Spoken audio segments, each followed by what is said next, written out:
Good morning and welcome to Clear Path Retirement Radio. I'm your host, Stewart Smith, and I'm here with Mitch Davies.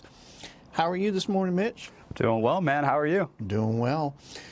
Just happy to be here, and we're going to talk about some fun stuff today. I want to talk about the first part of the show today. I want to talk about just generally how investing in retirement is different than investing when you're in the accumulation phase and you're just trying to build assets and you really are approaching things with just a pure growth mindset.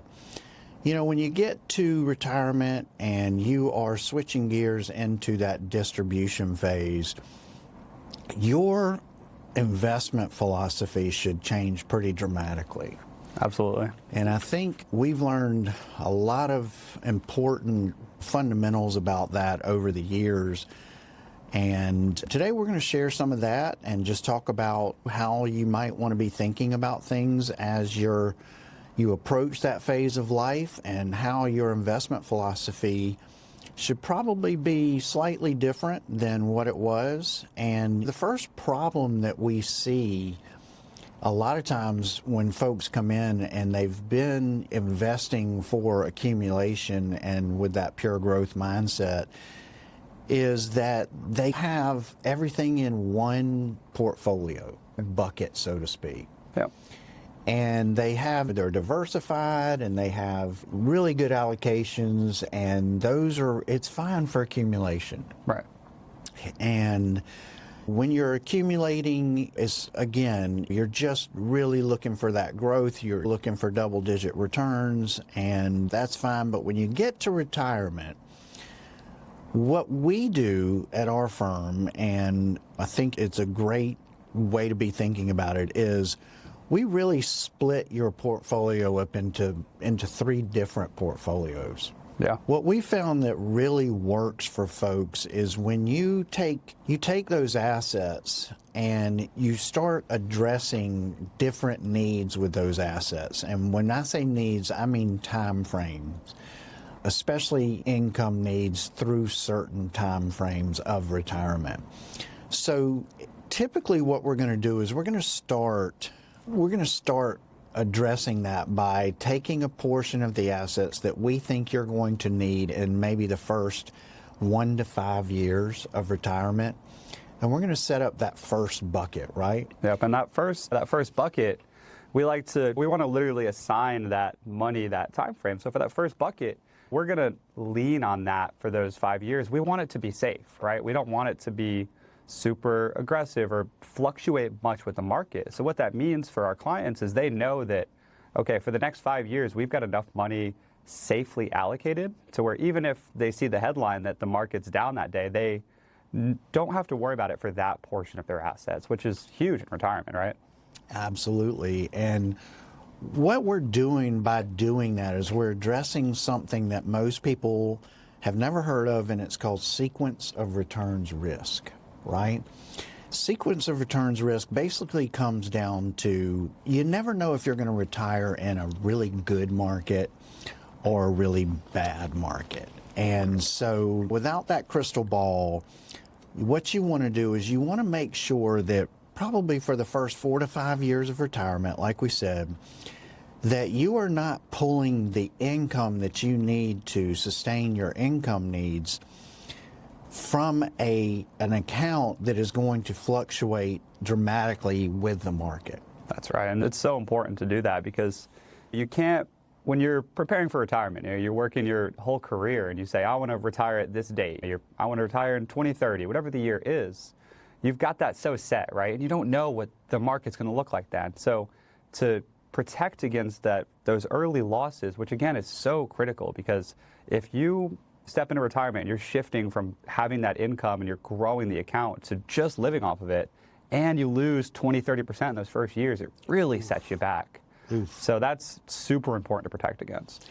Man, that is, and then that causes you, like Mitch said, if you were drawing income off of an account that is invested aggressively in the market, and you are taking a significant correction simultaneously in that portfolio as you're pulling the income, That leads to a lot of anxiety, that leads to a lot of fear, and what happens is you start making poor decisions. Right. So what we always recommend is, be taking that income in the first 5 years from a portfolio that is very conservatively, super conservatively allocated, maybe treasuries, maybe some bonds, Yep. some corporate debt type instruments, some things that are going to really be rock solid for you so that you don't make poor decisions and feel the need to sell or to get out at the wrong time, so to speak, when you are in that situation. So that is a perfect way to address that first 5 years. If you think about it historically, we've seen scenarios where folks retired in 1999. Yeah. And then we've compared that to folks that retired in 2003. Right. And I mean, the dramatic difference in what those retirements look like just based on timing alone. 1999 was what we refer to nowadays as the dot-com bubble, right? Yep. And it was 1999, 2000, 01, 02 were tough years in the market. And what happens when you take significant losses in the first 3 or 4 years like that is now you have a lot less money to earn interest on or to grow. And so that impacts the backside of retirement dramatically. Yep. And what happens is you run out of money. Right. Okay. Right. You contrast that to the same exact scenario with someone retiring in 03, where we were in a recovery, and for the next 3 or 4 years, there was good, solid markets. Those folks benefited dramatically from being able to grow those assets, not erode principal in those first 3 or 4 years, and be able to pull the income they needed and still grow the principal that they originally invested, and were able to make that money last really indefinitely through retirement. So we just don't know what's going to happen. So you really just need to address that right up front. And like I say, that first 5 years, I would invest that portion of your portfolio into a very conservative allocation, something that, isn't going to knock your socks off when it comes to returns, Right. but is going to be very safe as far as your principal goes, give you some sort of return, and allow you to basically take the rest of your assets. And what we kind of do next is we look at years 5 through 10. Right. And 5 through 10, when we're in a situation where we know we're not going to need to access that money for at least 5 years, we are able at that point to take that portion and allocate it to a portfolio that is a little more aggressive, right? Yeah, we won't go, nothing crazy, right? We're still going to have a decent bit of bond exposure, some fixed income in there. But the important distinction here is that we're, again, assigning assets to a time horizon. The mistake we see, like how this practically plays out, is people step into retirement, they've just got their whole portfolio in, say it's a 50-50 portfolio, right? 50% equities, 50% bonds. When the market comes down, they'll just start selling the portfolio overall. Now what they're doing is they don't have any money assigned to the short term, they're just selling from the portfolio and they're taking away some of their longer term exposure. Just to get to what Stewart's saying, it's very important here to have that distinction between the time horizons. Yeah, and when you do that, when you sell out of fear like that, you're also potentially costing yourself some really nice returns on a recovery, right? Like you're not able to catch the upside when things do recover, and as with a lot of that money, because now you've gone super conservative on that, and it's not able to recover in the type of environment that it should be able to recover in. Exactly. So these are pretty basic concepts here, but we want to just kind of give you food for thought today.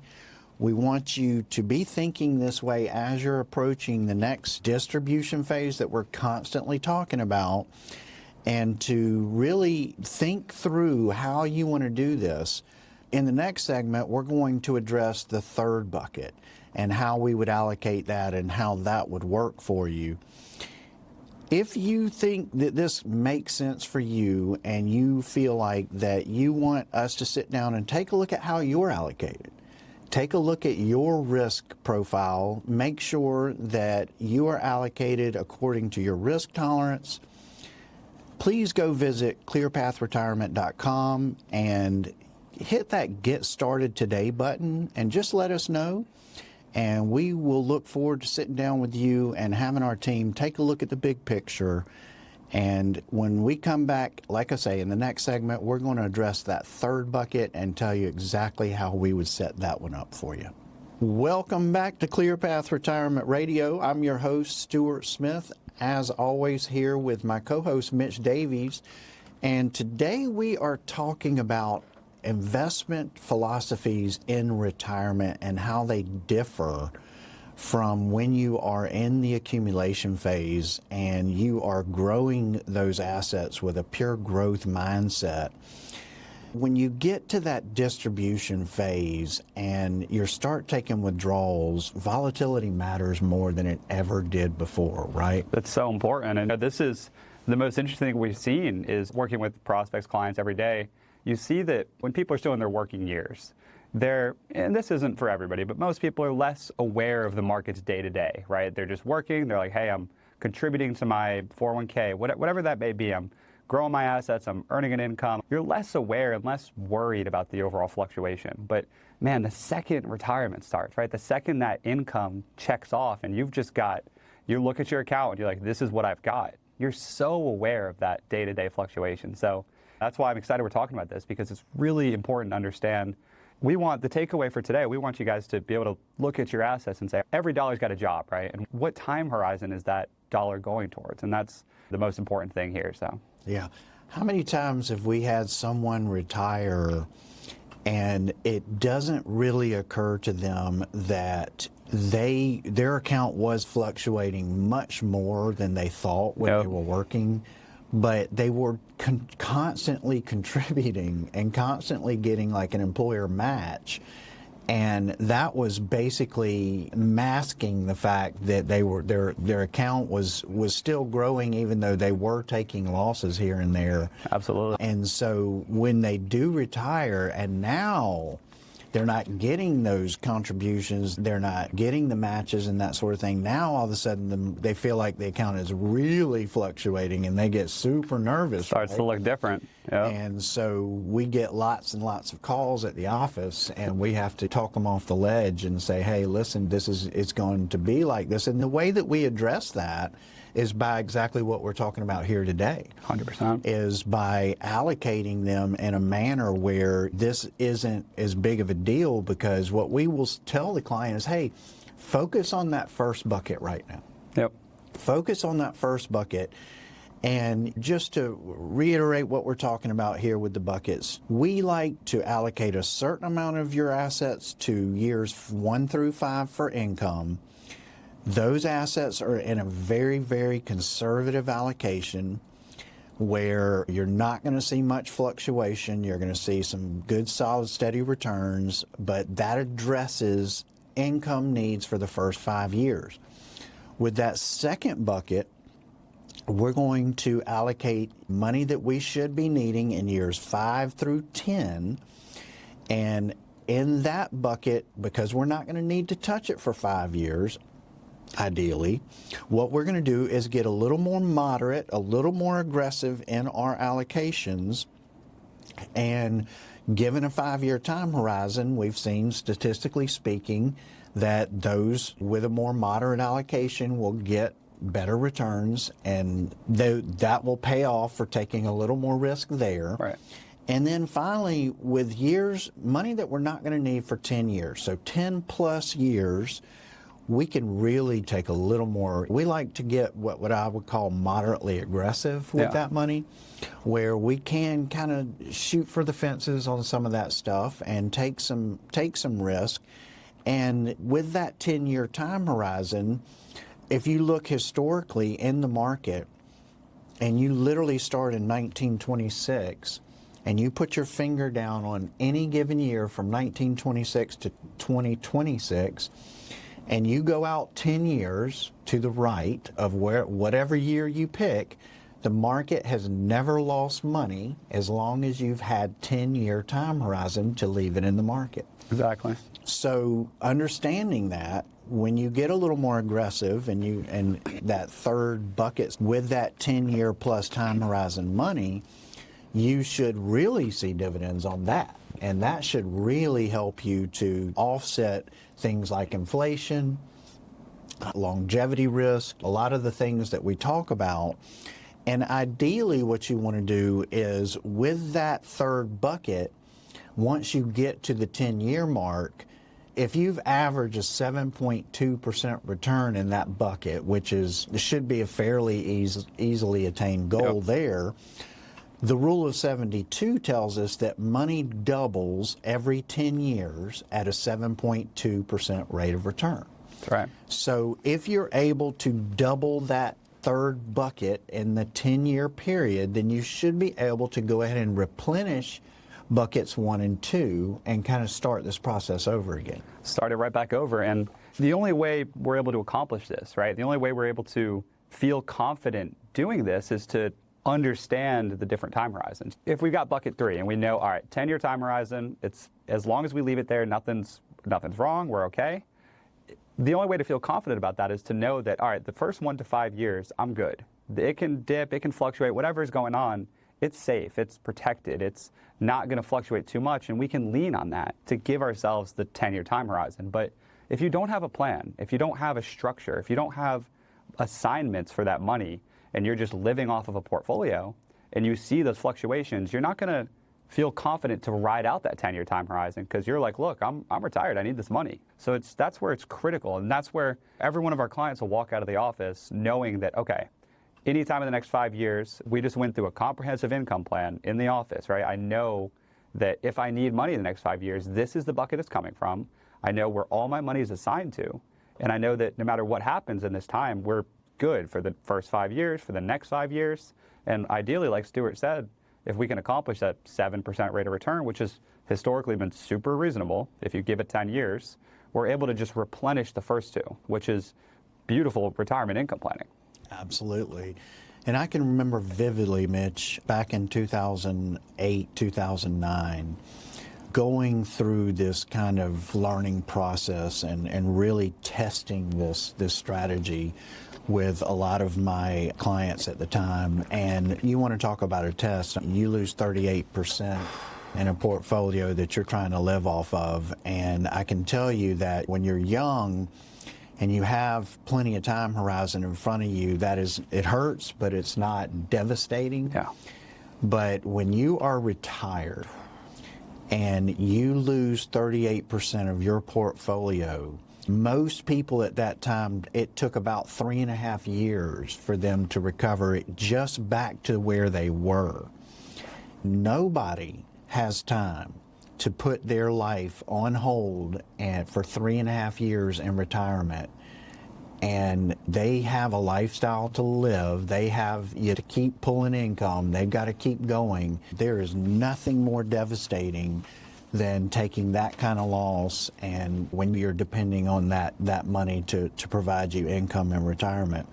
So by using this allocation method, which I was very, very fortunate early in my career to be taught this allocation method for retirement planning, what we were able to do was remove a lot of that fear.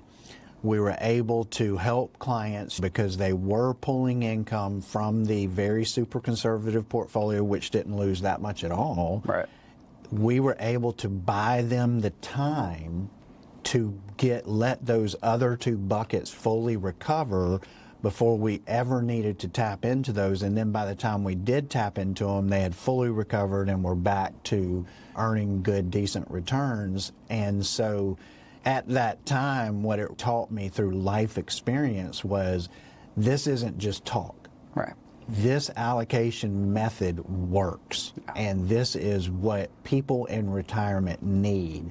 And the biggest mistake we see is people go into retirement with everything in one portfolio, one bucket, so to speak, with even if it's a great allocation. Yeah. Typically that's going to either be too conservative or too risky overall. Right. And even if it's a moderate portfolio, it's still can cause you all kinds of sequence of returns issues. It can maybe not kind of hedge inflation the way you want to. It just doesn't address all the things that we're able to address with this type of allocation strategy. It doesn't. And another key mistake we see into that is people step into retirement with the one portfolio, and then instead of having the 3 buckets where one of them's conservative and earning interest, they'll just shift a third of their portfolio to cash. And these days, that just doesn't work. If you're in this situation where you feel like a lot of your assets are sitting in cash, please give us a call and let us at least look at it. We've been able to help so many people who are sitting on lots of cash in the bank. Inflation, 3-4%, we're seeing these kind of numbers.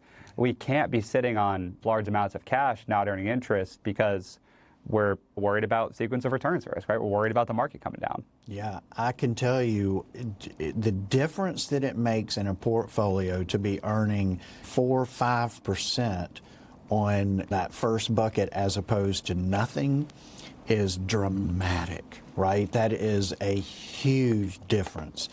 We see that all the time, and that is definitely a problem for folks. Guys, if you want to sit down and talk with the team, you want us to take a look at the big picture for you, please visit clearpathretirement.com and hit that Get Started Today button.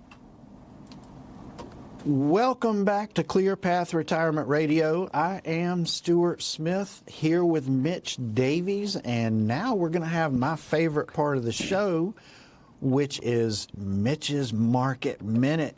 Mitch, take it away. Thank you, Stewart. I'm excited. Yes, as always, we're going to jump into it with the same structure we've been following. We're first going to look at where we're at today, where the markets are at overall.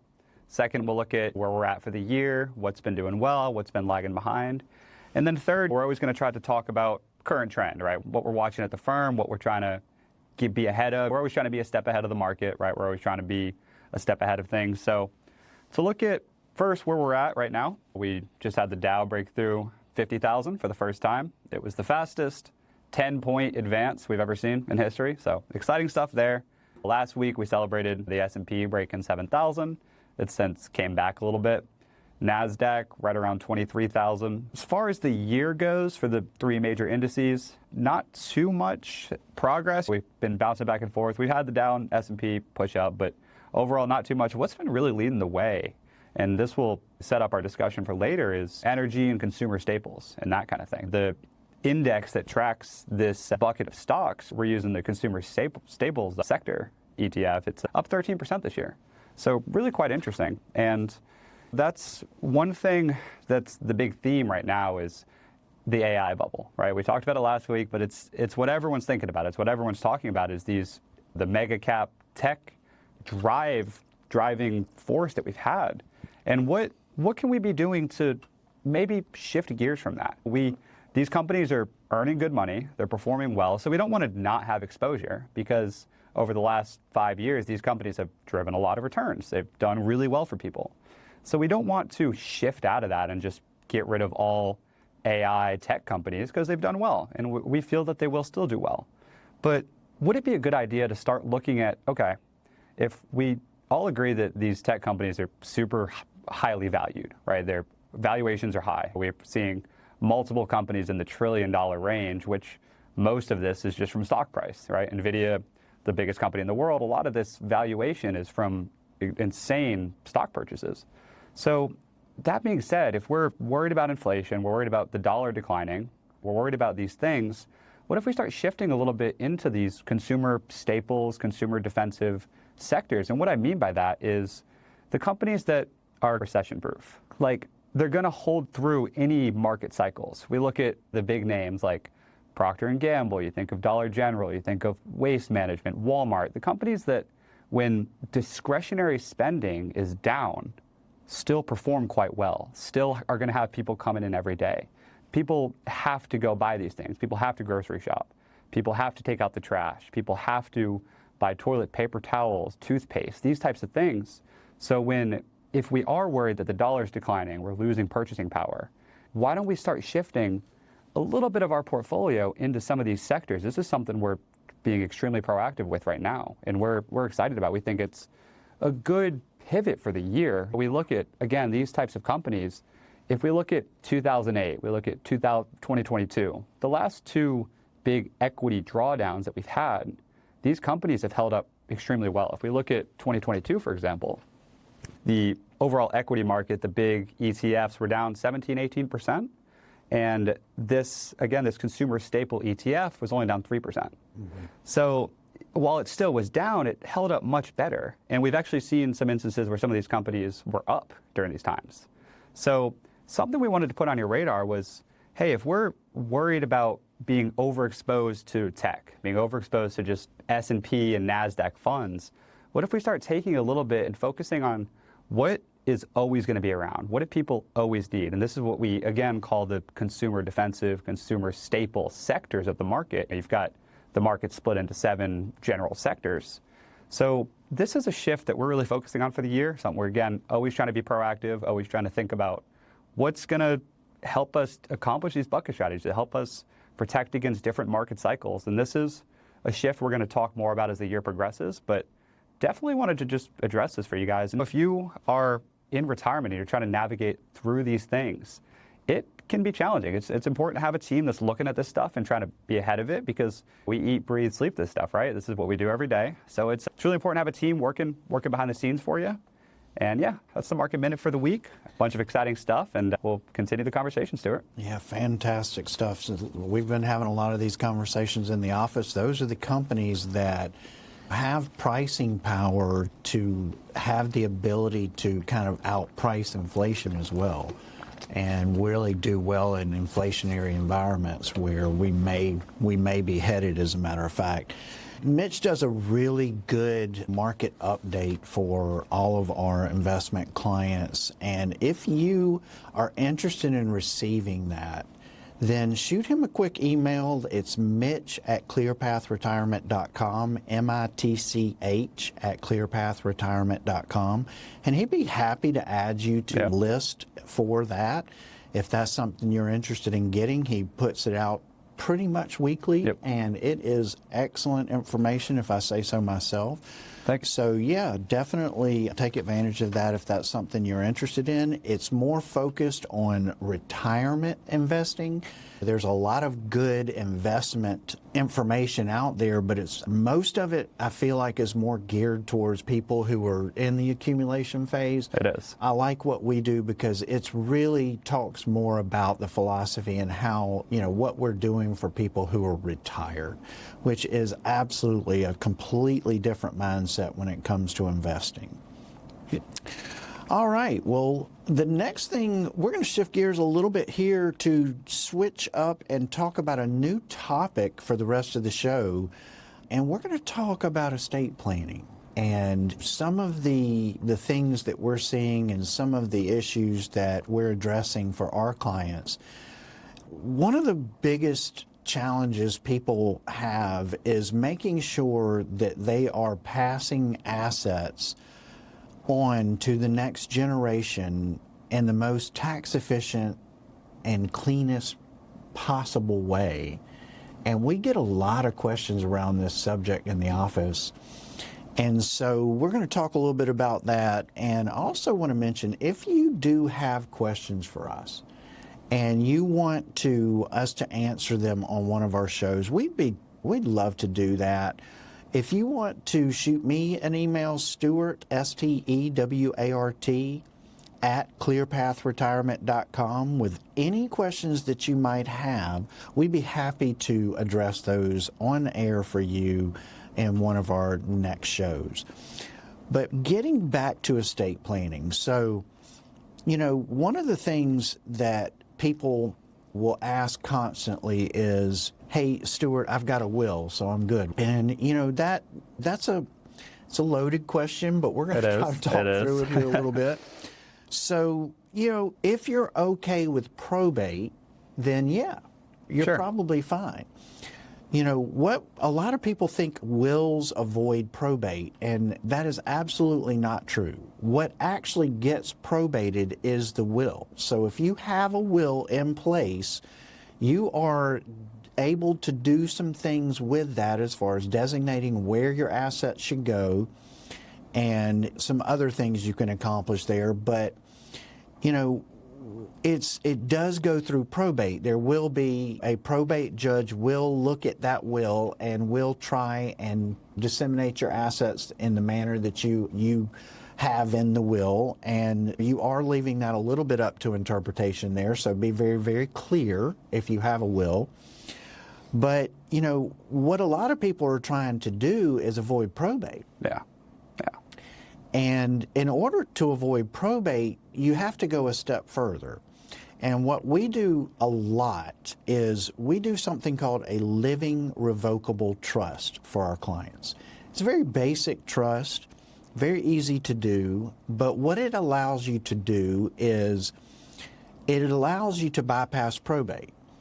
And, you know, what a lot of people don't understand is that probate is not only a lot of paperwork, it's a lot of jumping through hoops, but it costs money too, right? It costs money, it costs time, and we've heard a million different stories about the probate process. We've talking to different people, and sometimes it's fine, sometimes it's easy, sometimes it's quick, but it's becoming increasingly more challenging. The government's always finding new ways to tax money that's being passed. We had the Secure Act in 2019 that changed the rule on inherited beneficiary IRAs, and we see a lot of mistakes happen in this manner, and they're becoming easier and easier to do. One key mistake we always have heard of is people would say, hey, I'm going to pass all my assets to my son. I'm going to pass the IRA to the son, and he's going to distribute it to the other kids, right? That's an extremely a bad tax mistake. Sure. And these types of things are becoming more and more difficult. So estate planning is becoming extremely critical, and revocable trust sounds complicated, but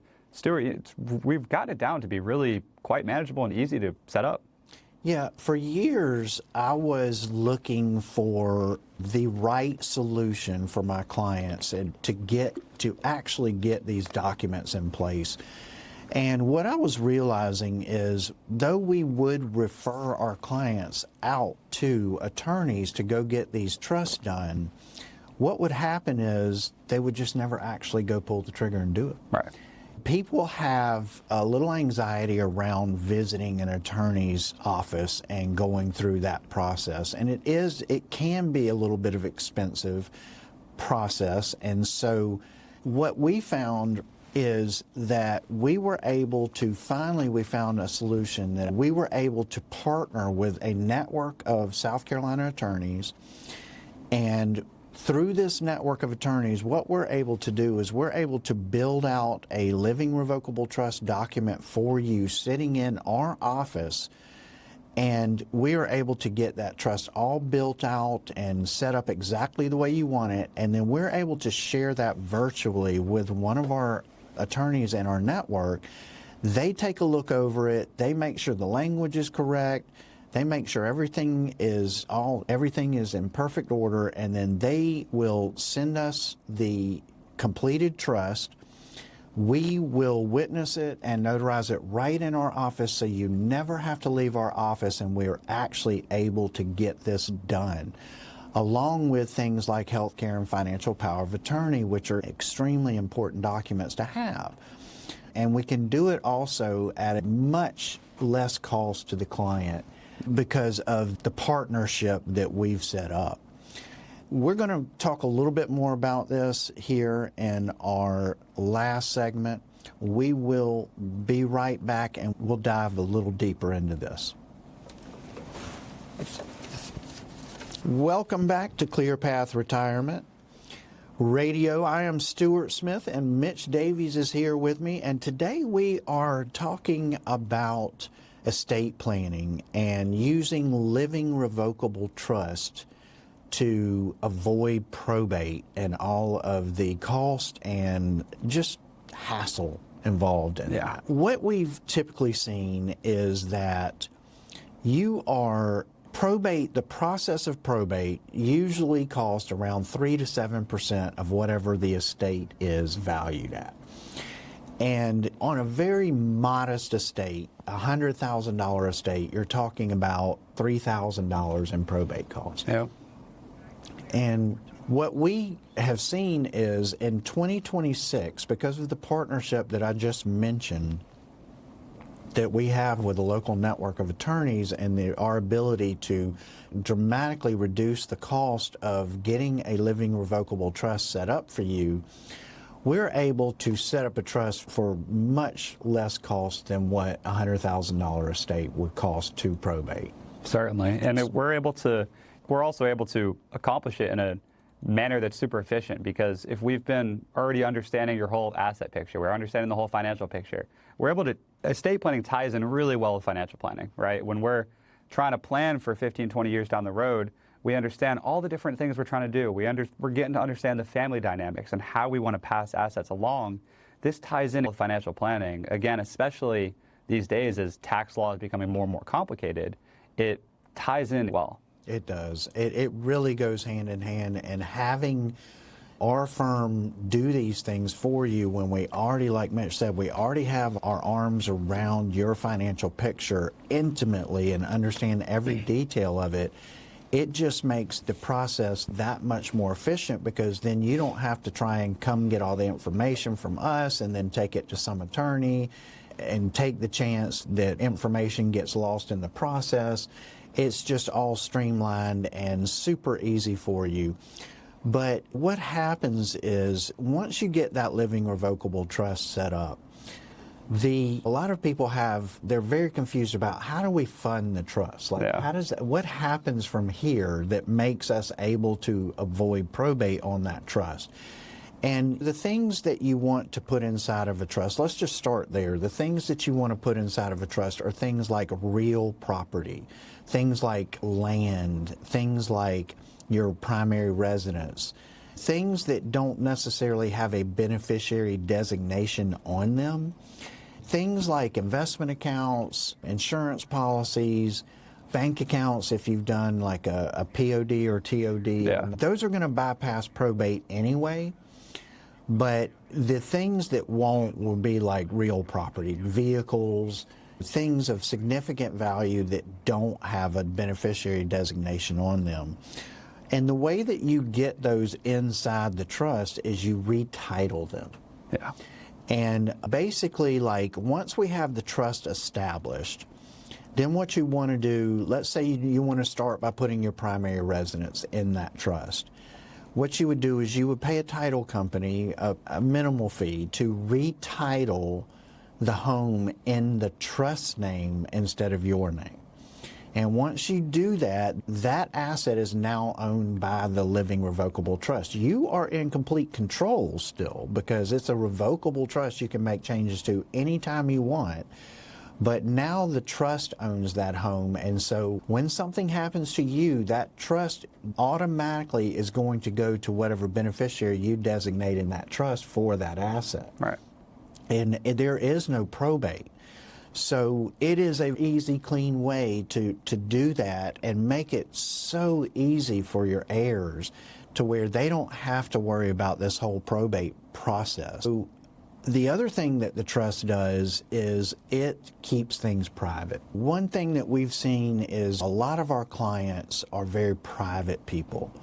And wills, a lot of people don't understand this, but a will is public knowledge.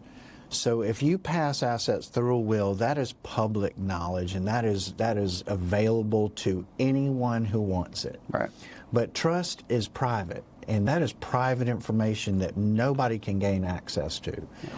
We say a trust protects you from creditors and predators. Yep. The other thing is senior fraud in this country is at an all-time high thanks to artificial intelligence. Artificial intelligence is causing major, major issues when it comes to senior fraud. So having your assets inside of a trust will put an extra layer of protection between you and any fraudsters out there trying to gain access to those assets, which is extremely important in today's environment. So when you add up the fact that it avoids probate, it avoids cost, it's very low cost to get set up nowadays in 2026. The excuses for not having a trust there is no excuse, Mitch.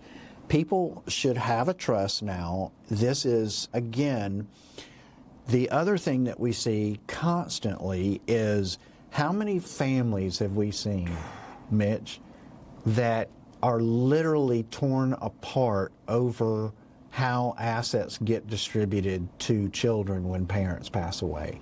We have seen children of clients of ours that siblings that never speak to each other again. Right. We have some siblings that we work with that I used to work with their parents before they passed away, and because they disagreed on how the assets were distributed after their parents' death, after their second parent died, because they disagreed and had a really bad falling out, they have not spoken to each other in 15 years. Yeah.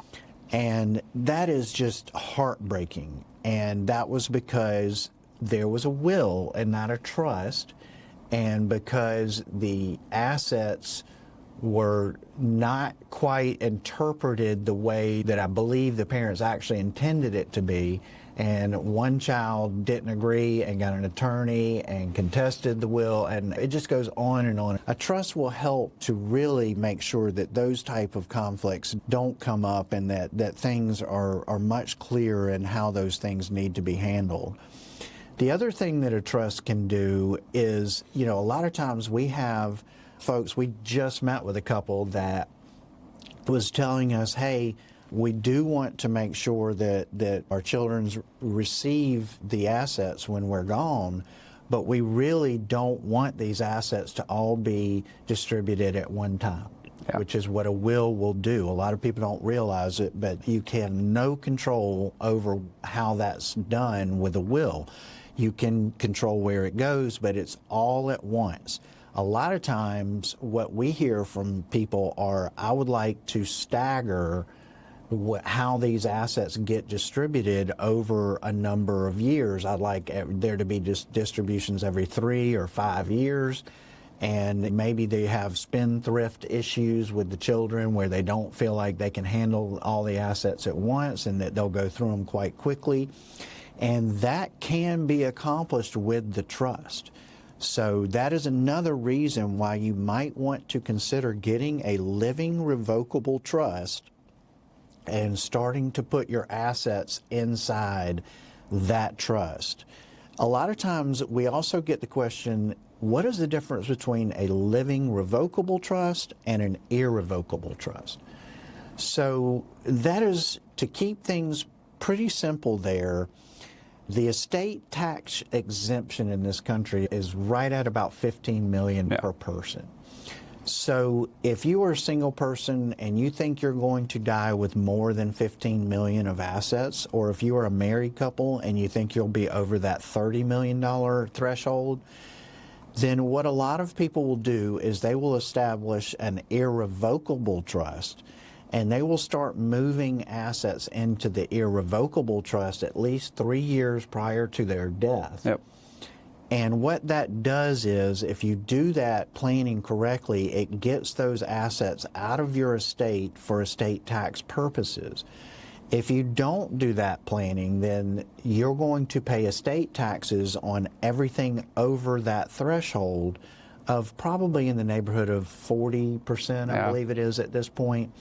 So that's significant. So that's really the main reason we see why you want to make a trust irrevocable as opposed to revocable. But listen, if you're not in that situation where you're going to have more than 15 or $30 million of assets, then a living revocable trust will really accomplish everything you possibly could need it to accomplish. Absolutely. And like Stewart, like you said, there's really, nowadays, there's no reason not to have one, right? It's simple to set up.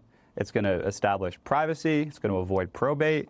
And, what I like to describe it as like a funnel almost. I love when we sit with a client and they've got 2 life insurance policies. They've got 3 investment accounts. They've got 2 pieces of property. They've got a couple annuities. They've got all these different things, different beneficiary designations. We can just take all that and funnel it into the trust. Just make the trust the beneficiary of everything. Everything that we can't title in the trust, make the trust the beneficiary, And then they know, okay, all I have to do is change the trust, because again, it's revocable. It's not irrevocable. You still own all of these things. So we just change anything we need to update on the trust we can, but it makes it so simple for everybody. It makes it so simple for the beneficiaries. It makes it so simple for the owners to just say, okay, the trust is now the beneficiary of all these assets, and I only have to change one document. I don't have to go in and change beneficiaries and everything. So I just love the simplicity of it.